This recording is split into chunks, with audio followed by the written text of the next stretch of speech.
Inilah cara kerja motor. Motor adalah salah satu perangkat paling berharga di zaman modern.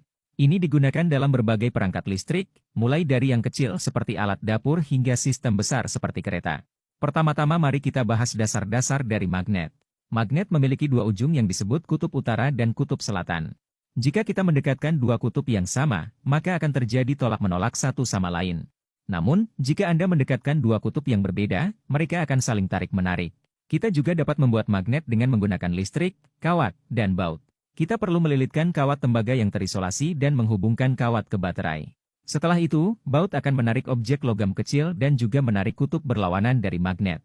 Ini disebut elektromagnet. Magnet ini sangat istimewa karena dapat dikendalikan dengan mematikan pasokan listrik. Jika kita mengamati magnet dengan cermat, kita akan melihat bahwa kutubnya berubah ketika kawatnya berubah posisi. Sekarang, jika kita meletakkan baut ini dengan cara ini dan menghubungkan kawatnya, magnet akan aktif. Lalu, jika kita membalikan kawatnya, kutub elektromagnet akan berubah. Di sini, kutub yang sama akan tolak-menolak, dan kutub berlawanan akan tarik-menarik. Untuk membuatnya lebih kuat, mari letakkan magnet permanen lain di sisi lain. Cukup balikan kawatnya, dan itu akan berputar. Ini adalah konsep dasar dari motor listrik. Mari kita ganti dengan magnet melengkung yang lebih kuat dan gunakan kawat sebagai pengganti baut. Kawat ini disebut armatur. Jika kita menghubungkan kawat seperti ini, kutub selatan elektromagnet berada di bagian atas dan kutub utara di bawah.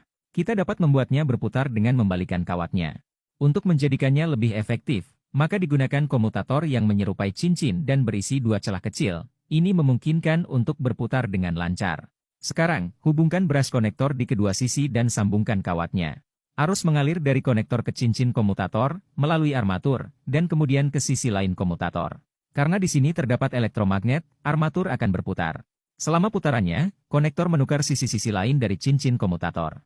Setelah menukar cincin komutator, elektromagnet mengubah kutubnya, dan rotasi armatur berlanjut. Tetapi pada desain ini, konektor yang menukar komutator akan memutus kecepatan. Untuk kecepatan yang lebih baik dan rotasi terus-menerus, kita perlu lebih banyak armatur. Ketika komutator beralih, loop arus mati. Kemudian loop baru menyala, menyebabkan elektromagnet berputar. Dalam beberapa kasus, memiliki lebih banyak lilitan armatur dapat menghasilkan kecepatan yang lebih tinggi dan kinerja motor yang lebih baik. Melilitkan lebih banyak kawat di sekitarnya menghasilkan gaya yang lebih besar. Kemudian semua bagian ini ditempatkan di dalam casing motor. Itulah cara kerja pada motor. Jika Anda memerlukan tools-tools elektronik silahkan cek etalase kami.